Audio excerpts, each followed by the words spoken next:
Cassie, when will you stop embarrassing this family? Mother's voice cuts through the morning calm like a knife. I stare defiantly over my coffee mug, heart pounding. I didn't realize existing was embarrassing. Don't be smart, father snaps. Your sister manages to dress appropriately for family breakfast. Jocelyn shifts uncomfortably in her pressed blouse and slacks. I glance down at my paint-splattered overalls, a rebellion in denim. I came straight from a studio, I say. My art doesn't keep anchors hours. Mother's lips tighten. Art. Is that what you're calling those? Scribbles now. The words sting, but I refuse to let it show. My name is Cassandra Harlow, Cassie to the few who actually know me, and I'm suffocating in a family that can't see past their own expectations. They're good enough for the buyers at the gallery, I retort. Father scoffs. Buyers. As if anyone with taste would pay for that nonsense. Warren, Mother hisses, not at the table. But he's on a roll now. When are you going to grow up, Cassandra? Your sister's already making partner at her law firm. What do you have to show for yourself? I grip my mug tighter, knuckles white. I have my integrity. And my freedom. Freedom, he laughs bitterly. Is that what you call mooching off your parents at 28? I paint, igro? For this overpriced closet you call a guest house. A pittance, Mother sniffs. Hardly covers the utilities. Jocelyn clears her throat. Maybe we could talk about something else? The weather's been lovely. Stay out of this. Father and I snap in unison. She shrinks back, and for a moment, I feel a pang of guilt. It's not her fault she's their golden child. I stand abruptly, chair scraping against the hardwood. I think I've lost my appetite. Sit down, Father commands. We're not finished. I say, heading for the door. Mother's voice follows me. This is why you'll never amount to anything, Cassandra. You can't even finish a simple family breakfast. I pause, hand on the doorknob. The urge to lash out, to hurt them as they've hurt me, is overwhelming. But I swallow it down. You're right, Mother. I can't finish this. Not anymore. I step out into the crisp morning air, letting the door slam behind me.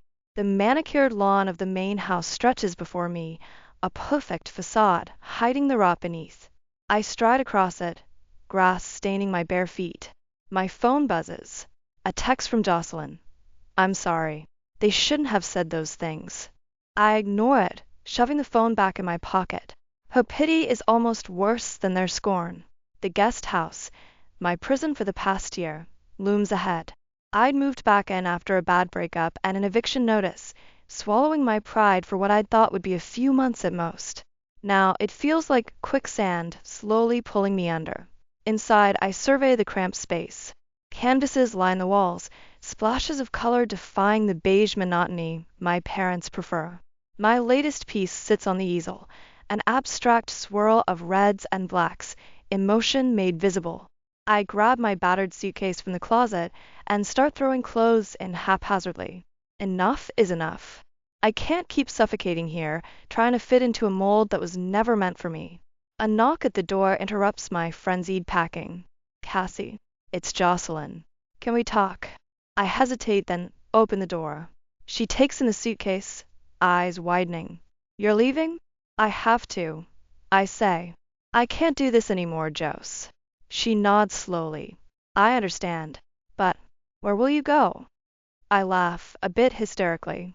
No idea. But anywhere's better than here. Jocelyn bites her lip. Let me help. I can lend you some money just to get started. No. I cut her off. I appreciate it, but I need to do this on my own. She looks hurt, but nods again. Okay, just. Promise you'll stay in touch. I soften slightly. It's not her fault she's the daughter they wanted. I promise. As I finish packing, Jocelyn hovers uncertainly. What should I tell them? I zip the suitcase closed with finality. Tell them I'm finally growing up. I shoulder my bag and grab my easel. Jocelyn follows me out, watching as I load everything into my beat-up Volkswagen. Be careful, she says as I slide into the driver's seat. I manage a small smile. Always am. As I pull out of the driveway, I catch a glimpse of my parents watching from the window. Their faces are a mixture of anger and disbelief. I lift my hand in a mock salute, then press down on the accelerator. The mansion shrinks in my rearview mirror, and with each mile, I feel the weight lifting from my chest. I have no idea where I'm going, but for the first time in years, I'm free. And that's worth more than all the approval in the world. The sun beats down on my neck as I adjust my easel, squinting at the canvas before me. It's been 3 weeks since I left home, and the local art fair is my first real attempt at making it on my own. My stomach churns with a mix of excitement and dread. Interesting use of color. A deep voice says behind me. I turn to see a man studying my latest piece, head tilted thoughtfully. Thanks, I reply, trying to gauge if he's being sincere or sarcastic. His rugged good looks are offset by grease-stained hands and well-worn jeans. Not exactly the typical art fair patron. He grins, disarming me completely. I mean it. The way you've captured light here, he points to a swirl of yellow and orange. It's like looking at a sunset through stained glass. I blink, surprised by his insight. That's exactly what I was going for. He extends a hand. I'm Rhett Lawson. Cassie Harlow, I say, shaking it. His grip is firm, calloused. So, Cassie Harlow, he says, tell me about this one. He gestures to a darker piece, all stormy blues and grays. I hesitate. It's deeply personal, painted during one of my lowest moments after leaving home. But something in Rhett's open expression makes me want to share. It's about feeling trapped, I explain. Like you're drowning in expectations that aren't your own. Rhett nods slowly. I get that. Family stuff. I laugh humorlessly. Is it that obvious? Let's just say I recognize the look, he says with a wry smile. So, what did you do to get out from under it? This, I say, gesturing to my paintings. I left. Decided it was time to sink or swim on my own terms. Brave, Rhett says, and there's genuine admiration in his voice. We talk for hours, the rest of the fair fading into background noise. Rhett, it turns out, is a mechanic with a passion for restoring vintage cars. He describes engines the way I talk about color theory, with an enthusiasm that's infectious. As the fair winds down, Rhett helps me pack up my unsold pieces.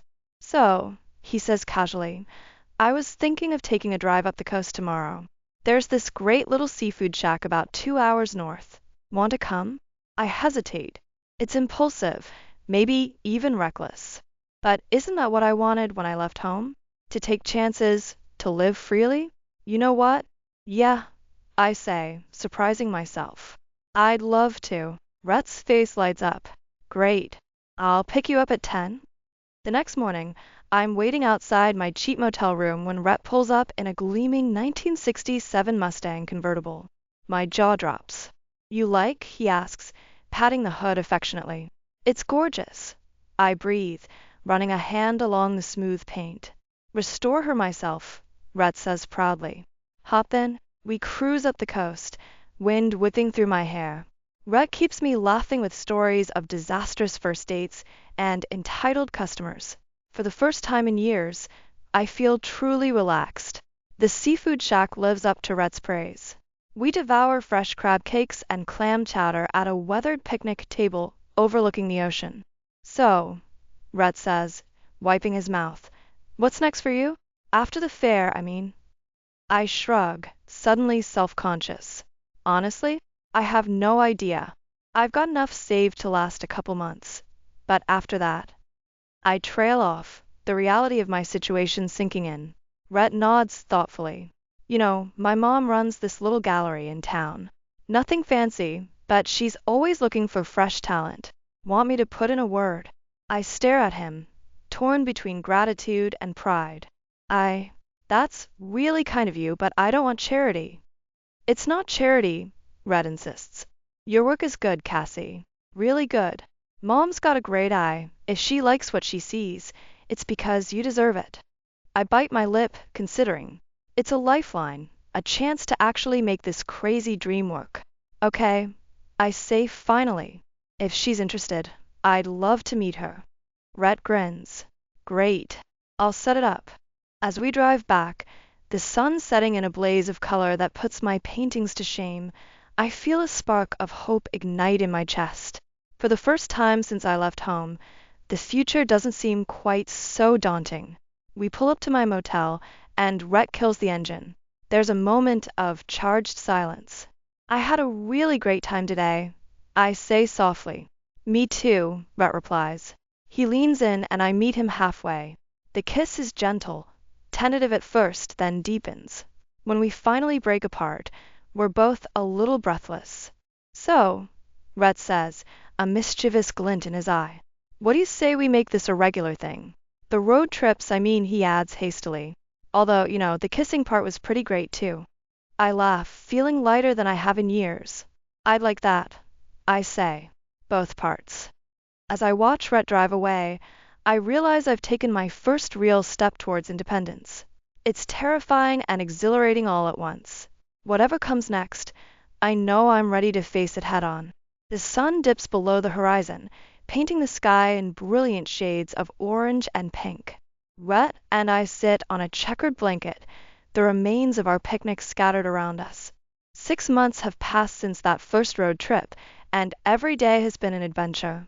Cassie, Rhett says, his voice uncharacteristically serious.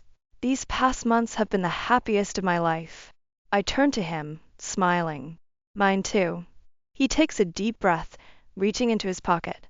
I know it might seem fast, but when you know, right? He pulls out a small velvet box, and my heart skips a beat. Cassandra Harlow, will you marry me? The ring inside is simple but beautiful, a delicate silver band with a small, sparkling diamond. It's nothing like the gaudy rocks my mother always fawned over, and I love it all the more for that. Yes, I breathe, tears pricking my eyes. Yes, of course I will. Rhett's face breaks into a radiant grin as he slips the ring onto my finger. We kiss as the last rays of sunlight fade, wrapped in the warmth of our shared joy. Reality crashes back the next morning as I stare at my phone, thumb hovering over my parents' number. I have to tell them, but the thought makes my stomach churn. You don't have to do this, Rhett says, wrapping his arms around me from behind. I lean into his embrace. I do. They're still my family even if... I trail off, unable to finish the thought. I'll be right here, he promises. Taking a deep breath, I hit call. Mother answers on the third ring. Cassandra? Is everything all right? Everything's fine, Mother, I say, steeling myself. I have news. I'm engaged. There's a long pause. I see, she says finally, her voice tight. And who is the lucky man? His name is Rhett. He's a mechanic, specializes in vintage car restoration. Another pause, longer this time. A mechanic, she repeats flatly. Cassandra, surely you can't be serious. I am, I say, my resolve strengthening. We'd like you to meet him. Maybe we could come for dinner next week. I can practically hear her internal struggle. Finally, she sighs. I suppose that would be acceptable. Wednesday at 7. The week drags by, a mix of anticipation and dread. Rhett remains steadfast, his quiet confidence bolstering my own. When Wednesday arrives, we pull up to my parents' house in Rhett's prized Mustang. Ready, he asks, squeezing my hand. I nod, not trusting myself to speak. Mother answers the door, her smile brittle. Cassandra. And you must be... Rhett. Pleasure to meet you, Mrs. Harlow, Rhett says warmly, extending his hand. She shakes it briefly, her nose wrinkling slightly at the lingering traces of motor oil. Come in, please. Father and Jocelyn are waiting in the living room. Jocelyn hugs me tightly, whispering congratulations in my ear. Father merely nods, his expression unreadable. Dinner is a tense affair. Mother peppers Rhett with questions about his background and education, each answer clearly disappointing her. Father remains mostly silent, watching Rhett with narrowed eyes. So, Rhett, he finally says as dessert is served. What are your intentions with my daughter? Rhett meets his gaze steadily. To love her, support her dreams, and build a life together. Father scoffs. Noble sentiment. But how do you intend to provide for her? Surely you don't expect her to live on a mechanic's salary.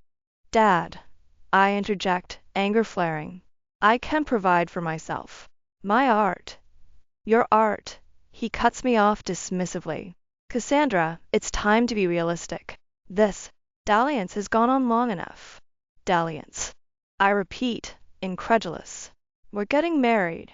No, Father says firmly. You're not. I forbid it. The room falls silent. Even Mother looks shocked. You forbid it? I say, my voice dangerously quiet. I'm not a child, Dad. You don't get to forbid anything. As long as you're part of this family, then maybe I don't want to be part of this family. I shout, standing abruptly. Come on, Rhett. We're leaving. Rhett rises, his face a mask of calm. Thank you for dinner, Mr. and Mrs. Harlow. I'm sorry we couldn't find common ground. As we head for the door, Jocelyn catches my arm. Cassie, wait. They'll come around. Just give them time. I shake my head, tears threatening to spill. I've given them my whole life, Jose. I can't do it anymore. Outside, I collapse against the car, sobs racking my body. Rhett holds me close, murmuring soothing words. I'm so sorry, I choke out. You didn't deserve that. He tilts my chin up, his eyes full of love. Hey, none of that.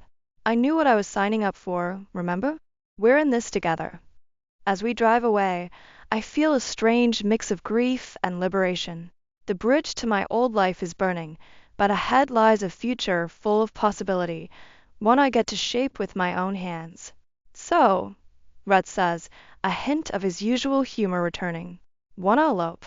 I laugh through my tears, the weight on my chest easing slightly. You know what? That doesn't sound half bad. As the lights of my childhood home fade in the rearview mirror, I realize I've made my choice. Whatever comes next, Rhett and I will face it together, on our own terms. The key scrapes in a lock as Rhett and I stumble into our new loft, arms laden with boxes. Sunlight streams through the large windows, illuminating the dusty hardwood floors and exposed brick walls. Home sweet home, Rhett says, dropping a box with a grunt. I spin slowly, taking it all in. It's small, rough around the edges, and absolutely perfect. I can't believe we did it, I breathe. Rhett wraps his arms around me from behind. Believe it, babe. This is our fresh start. We spend the day unpacking, transforming the empty space into something uniquely ours. My easel claims a corner by the window, while Rhett's vintage car posters add character to the bare walls. By nightfall, we collapse onto our second-hand couch, exhausted but exhilarated. To new beginnings, Rhett says, clinking his beer bottle against mine. And to telling convention to shove it, I add with a grin. The next few weeks are a whirlwind of activity. Rhett throws himself into getting his restoration shop up and running, working long hours to transform an old garage into his dream workspace. I set up an online store for my art, nervously listing my first few pieces. You're sure about the prices? I ask Rhett for the 100th time, hovering over the publish button. He kisses my forehead. Your work is worth every penny, Cass. Trust yourself. Taking a deep breath, I click publish. It feels like sending a piece of my soul out into the world. Days pass with no sales, and doubt begins to creep in. Maybe my parents were right. Maybe this is all just a pipe dream. I throw myself into painting, channeling my frustration onto canvas. One morning, I wake to Rhett shaking me excitedly. Cassie, wake up. You've got to see this. I blink groggily at the laptop screen he's thrust in front of me. It takes a moment for the numbers to register. Wait, is that? You sold 3 paintings overnight, but whoops. And look at the comments. They love your work. Tears spring to my eyes as I read the glowing reviews. It's not just the money, though that's certainly welcome. It's the validation, the proof that my art speaks to people. I told you, Rhett says softly, pulling me close. You're amazing, Cass. The sales continue steadily over the next few months. I expand my online presence, even landing a few commissions. Meanwhile, Rhett's shop gains a reputation for quality work, attracting a loyal clientele of classic car enthusiasts. One evening, as we're celebrating another successful week, my phone buzzes. It's a text from Jocelyn. Can we talk? It's important. My stomach twists. I haven't spoken to anyone in my family since that disastrous dinner. Part of me wants to ignore it, to protect the life Rhett and I have built. But curiosity wins out. Hey, Jose, I say when she picks up. What's going on? Her voice is strained. It's Dad. There's been a scandal at the university. He's been forced to resign. The news hits me like a punch to the gut. Despite everything, I never imagined my father's carefully constructed world crumbling. What happened? Jocelyn hesitates. It's complicated. Financial improprieties, abuse of power. It's all over the local news. I sink onto the couch, mind reeling. Rhett sits beside me, concern etched on his face. How are Mom and Dad handling it? I ask, though I can already guess the answer. Not well, Jocelyn sighs. Mom's a wreck, and Dad, he's not the man we knew, Cass. They're going to lose the house. Everything. A part of me, a petty, wounded part, wants to feel satisfied. Isn't this karma for how they treated me? But the larger part aches for my family, for the pain they must be going through. What do you need from me, Jose? I ask quietly. She takes a shaky breath. I hate to ask, but could you come see them? They won't admit it, but I think they need you. I close my eyes, conflicting emotions warring within me. Rhett squeezes my hand supportively, and I draw strength from his presence. I'll think about it. I say finally. I can't promise anything, but I'll think about it. After I hang up, I fill Rhett in on the situation. He listens without judgment, his steady presence a balm to my churning thoughts. Whatever you decide, he says when I finish, I'm with you. If you want to see them, we'll go together. If you want to stay away, I'll support that too. I lean into him, grateful beyond words for his unwavering support. I don't know what to do, I admit. Part of me wants to help, but another part is terrified of getting sucked back into their world. Rhett nods thoughtfully. You don't have to decide right now. Sleep on it. Whatever choice you make, it'll be the right one for you. As I lay in bed that night, unable to sleep, I realize that this is the true test of the independence I've fought so hard for. The choice to help or not is mine alone, not dictated by obligation or fear, but by my own values and desires. Whatever I decide, I know it will shape the next chapter of my life. And for the first time, I feel truly ready to write that chapter on my own terms. The sharp knock at the door jolts me from my painting trance. I glance at the clock, 2 p.m. on a Tuesday. Rhett's at the shop, and we're not expecting anyone. I open the door to find Jocelyn standing there, looking like she hasn't slept in days. Her usually immaculate suit is wrinkled, her hair disheveled. Jess? I say, stunned. What are you doing here? She pushes past me into the loft, her eyes darting around wildly. Nice place, she says, her voice brittle. Very bohemian. Thanks, I reply cautiously. Jocelyn, what's going on? You look terrible. She laughs, a harsh, humorless sound. Oh, you haven't heard? I thought surely it would have reached your artistic circles by now. My stomach tightens. Heard what? Jocelyn collapses onto our couch, suddenly looking very small. It's Dad, she says, her voice barely above a whisper. He's been fired from the university. There's a huge scandal. The news hits me like a physical blow. I sink down next to her, mind reeling. What happened? Financial improprieties, Jocelyn says, her voice hollow. Embezzlement, kickbacks from contractors. It's all over the news. They're saying he could face criminal charges. I struggle to reconcile this information with the image of my father, stern, principled, always lecturing us about integrity. I don't understand. Why would he do that? Jocelyn shakes her head. I don't know. Greed? Desperation? He's not talking to anyone, not even Mom. How is she taking it? How do you think? Jocelyn snaps.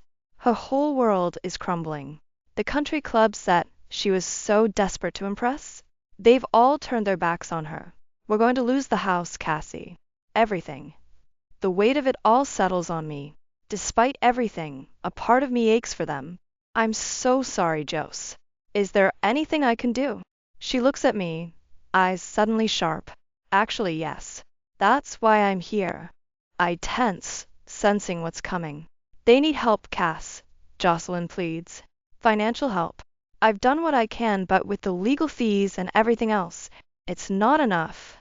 I stand abruptly, pacing the small space. Jose, I don't know if I can do that.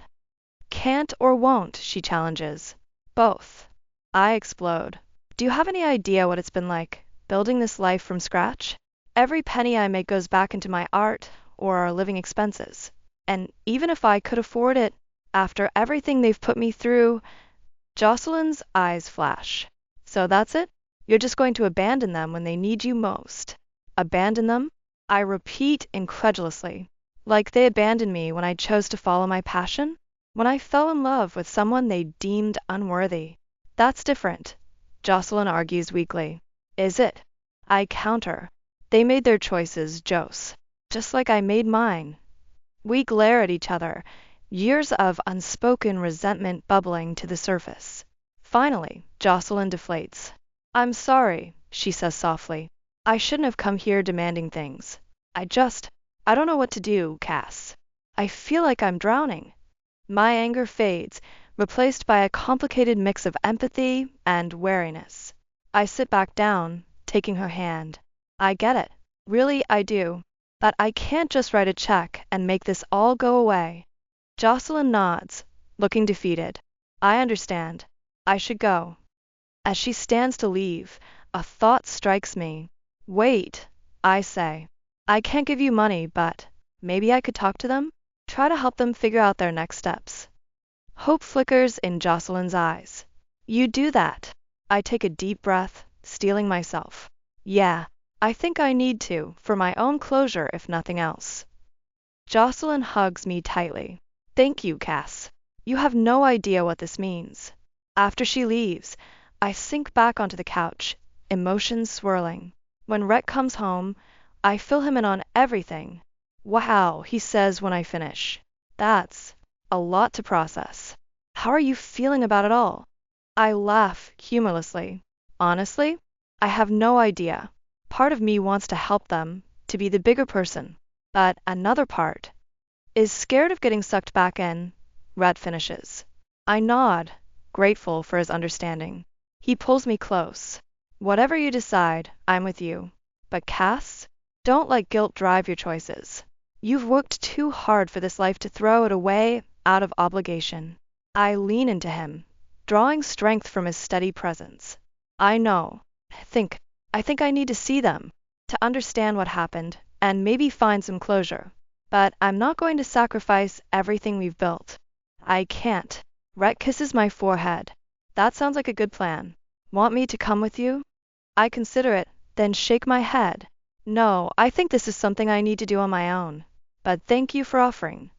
As I lay in bed that night, unable to sleep, I realized that this visit could change everything. Will seeing my parents in their fallen state bring resolution or open old wounds?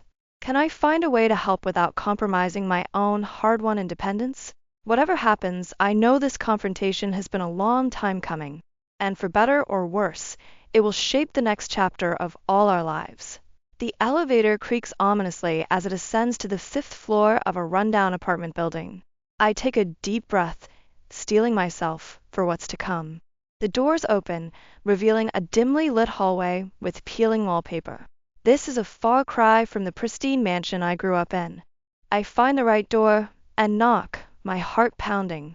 There's a long pause before I hear shuffling footsteps. The door opens a crack, and I see my mother's face, pale and drawn. Cassandra, she says, surprise evident in her voice. What are you doing here? Hello, Mother, I reply, trying to keep my voice steady. Jocelyn told me what happened. I thought I should come see you. She hesitates, then opens the door wider. Come in, isso was. The apartment is small and cluttered, nothing like the meticulously decorated home I remember. Dad sits in a threadbare armchair, staring blankly at a muted TV. He doesn't look up as I enter. Warren, Mother says sharply. Cassandra's here. He grunts, finally turning to face me. The man before me is a shadow of the imposing figure from my childhood. His eyes are sunken, his clothes rumpled. Come to gloat, have you? He says bitterly. I flinch at his tone. No, Dad. I came to see if you're okay. He laughs humorlessly. Okay? We've lost everything. My career, our home, our reputation, all gone. And now you show up, playing the concerned daughter? I am concerned, I insist. You're still my parents, despite everything. Mother bustles around, clearing papers off a small couch. Sit down, Cassandra. Would you like some tea? I nod, grateful for the momentary distraction. As she disappears into the kitchenette, I take a seat, acutely aware of Dad's glare. So, I say, desperate to break the tension, have you thought about what you're going to do next? Dad scoffs. Do? What can we do? I'm radioactive in academia now. Your mother's little society friends won't even return her calls. We're finished. His defeatist attitude grates on me. You're not finished. You're just starting over. Easy for you to say, he snaps. You chose this life of struggle. We had everything, and now you know what it's like to live without a safety net, I finish. Like I've been doing since I left. Mother returns with the tea, her hands shaking slightly as she sets down the tray. Let's not argue, she pleads. Cassandra, tell us about your life. Are you managing all right? I see the real question in her eyes. Are you here to help us? The realization sends a chill through me. Is that all I am to them now? A potential lifeline? I'm doing well, I say carefully. My art is selling, and Rhett's business is taking off. Ah yes, the mechanic, Dad mutters. I ignore the jab. We're building a life together. It's not always easy, but it's ours. Mother nods, a forced smile on her face. That's lovely, dear. And have you given any thought to, well, family obligations? Now that we're in this difficult situation. And there it is, the request I've been dreading. I set down my teacup, my resolve hardening. I can't give you money, I say firmly. Even if I could afford it, which I can't, it wouldn't solve the underlying problems. Dad's face darkens. So, you'll abandon us in our time of need? After everything we've done for you? Everything you've done for me? I repeat incredulously. You mean criticizing every choice I've made? Trying to force me into a life I never wanted? We wanted what was best for you. Mother interjects. No, I say, my voice rising. You wanted what was best for your image. You never once asked what I wanted. Dad stands abruptly, looming over me. We gave you every advantage, and this is how you repay us? By turning your back when we need you most. I stand too, refusing to be intimidated. I'm not turning my back. I'm here, aren't I? But I won't enable you to avoid taking responsibility for your actions. Responsibility, he roars. You ungrateful. Enough, Mother cries, tears in her eyes. Please, both of you, stop this. We fall silent, the air thick with tension. I take a deep breath, trying to center myself. Look, I say more calmly. I can't give you money, but I want to help. I can help you look for jobs or find resources for people in your situation. But you have to be willing to start over, to rebuild. Dad slumps back into his chair, suddenly looking very old. What's the point? He mutters. I kneel beside him, taking his hand. It's the first time we've touched in years. The point is that you're still here. You still have each other and Jocelyn and me, if you want. Mother joins us, her hand on Dad's shoulder. Perhaps Cassandra is right, Warren. We can't go back, but we can go forward. He looks at me, really looks at me for what feels like the first time. You've grown up, he says softly. When did that happen? I smile sadly. While you weren't looking. As I leave the apartment an hour later, I feel drained but oddly hopeful. It's not a fairy tale reconciliation, but it's a start. A chance to build a new relationship, one based on mutual respect rather than expectations. I step out into the fading sunlight, taking a deep breath of the city air. Whatever comes next, I know I can face it. I've found my strength, my voice, and no one can take that away from me. The tension in the small apartment is palpable as I stand facing my parents. What started as a tentative attempt at reconciliation has devolved into a bitter confrontation. Mother's face is flushed with anger, while Dad glowers from his armchair. How can you be so heartless, Cassandra? Mother demands, her voice shrill. After everything we've done for you, you'd abandon us in our time of need? I take a deep breath, fighting to keep my composure. I'm not abandoning you. I've offered to help you find resources to support you emotionally. But I can't just write a check and make this all go away. Support us emotionally? Dad scoffs. What good is that when we're about to be evicted? Maybe if you'd supported me emotionally all these years, things would be different now. I retort, years of pent-up frustration bubbling to the surface. Mother gasps. How dare you? We gave you everything. Everything except acceptance, I say, my voice rising. Everything except the freedom to be myself. Oh, here we go again with the artist nonsense, Dad mutters. Something inside me snaps. It's not nonsense. It's who I am, who I've always been. But you were too busy trying to mold me into your perfect daughter to see that. We wanted what was best for you. Mother cries. No, I counter, years of hope pouring out. You wanted what was best for your image. Do you have any idea what it was like growing up in this house? The constant criticism, the impossible standards? They stare at me, stunned by my outburst. Every time I showed you a painting, you asked why I couldn't be more like Jocelyn. I continue, unable to stop now that the floodgates have opened. Every accomplishment was met with, that's nice, but when are you going to do something real with your life? Do you know what that does to a child? Dad starts to speak, but I cut him off. And now that your carefully constructed world has crumbled, you expect me to swoop in and save you? To sacrifice the life I've built, the happiness I've found, to prop up your pride? We're your parents, Mother says weakly. Yes, you are, I acknowledge, my voice softening slightly. And I love you, but I won't set myself on fire to keep you warm. The silence that follows is deafening. Mother sinks onto the couch, tears streaming down her face. Dad stares at the floor, his jaw clenched. I never realized, he says finally, his voice barely above a whisper. We thought we were pushing you to be your best self. Your version of my best self, I correct gently. Not mine. Mother looks up at me, really looks at me, perhaps for the first time in years. You've grown so strong, she says, a mix of pride and regret in her voice. When did that happen? It happened when I stopped trying to be who you wanted me to be and started being true to myself. I reply. Dad clears his throat. And this life you've built, with the mechanic, you're truly happy? I nod, a small smile playing at my lips. Happier than I've ever been. Rhett sees me, the real me. He supports my dreams without trying to change them. I suppose we owe him an apology, Mother says quietly. You owe a lot of people apologies, I say, but without malice, including yourselves. They exchange a look, years of shared history passing between them. We've made a mess of things, haven't we? Dad says ruefully. I sit down between them, taking each of their hands in mine. Yes, you have. But it's not too late to start fixing it. How? Mother asks, her voice small and uncertain. By taking responsibility for your actions, I say firmly, by rebuilding your lives on a foundation of honesty and humility instead of pride and appearances. Dad nods slowly. It won't be easy.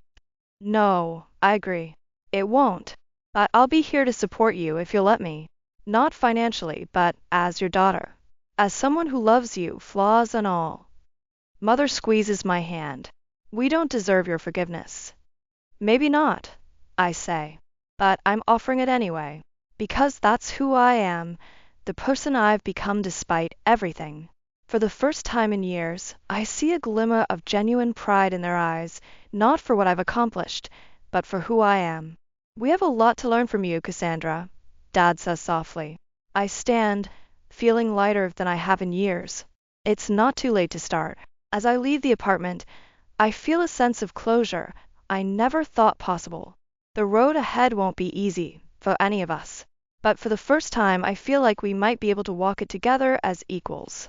I step out into the fading sunlight, taking a deep breath of the city air. Whatever comes next, I know I can face it. I've found my strength, my voice. And in doing so, I may have finally helped my parents find theirs. The future is uncertain, but it's ours to shape. And for the first time in my life, I'm truly excited to see what holds. The crisp autumn air carries the scent of possibility as I stand before the newly expanded Lawson's Vintage Restorations. Rhett's dream has grown, and with it, a space for my own aspirations to flourish. The storefront gleams, half filled with lovingly restored classic cars, the other half transformed into a cozy art gallery showcasing my work. Ready for this? Rhett asks, squeezing my hand. I take a deep breath, nodding. As I'll ever be. The grand opening is a whirlwind of faces, friends, fellow artists, car enthusiasts, and curious locals. I float between conversations, my heart swelling with pride at the admiring glances cast at both the vehicles and my paintings. This is incredible, Cassie, a familiar voice says behind me. I turn to see Jocelyn, looking slightly out of place in her tailored suit but smiling genuinely. Just, I exclaim, pulling her into a hug. I'm so glad you could make it.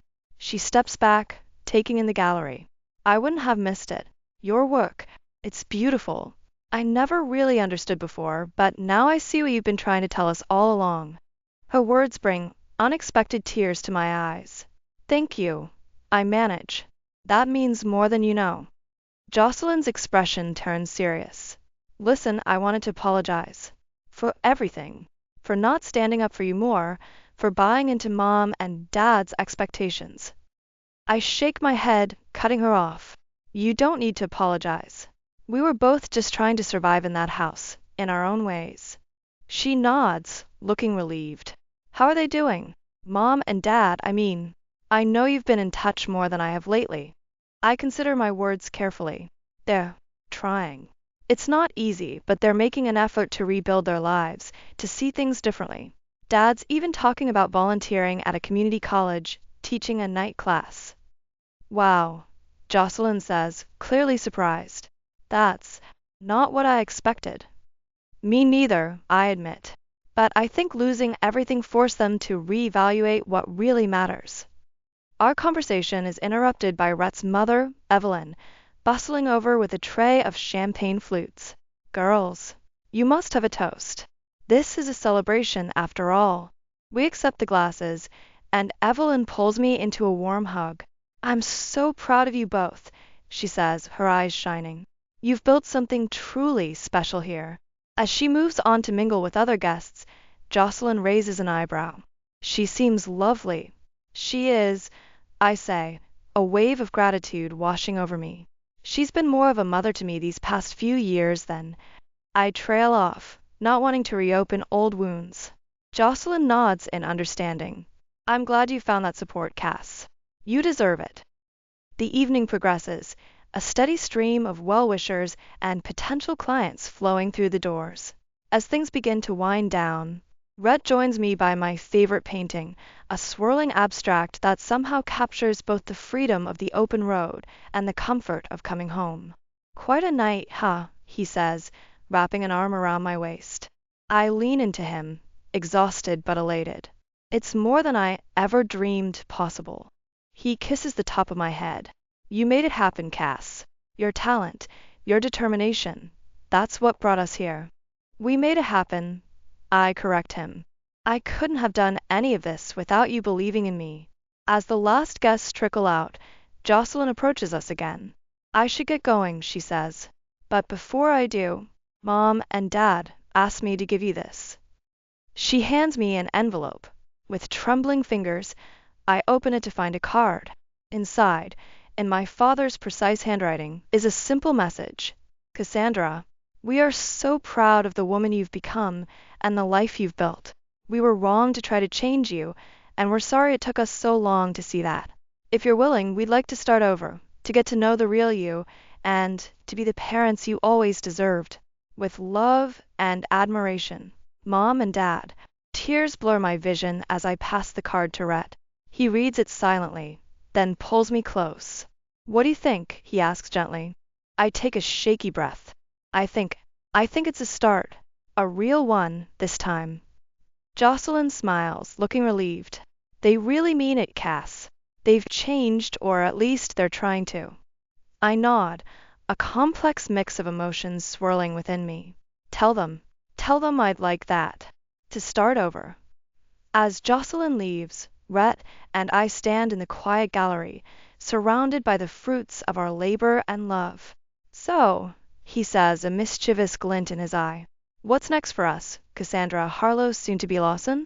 I laugh, feeling lighter than I have in years.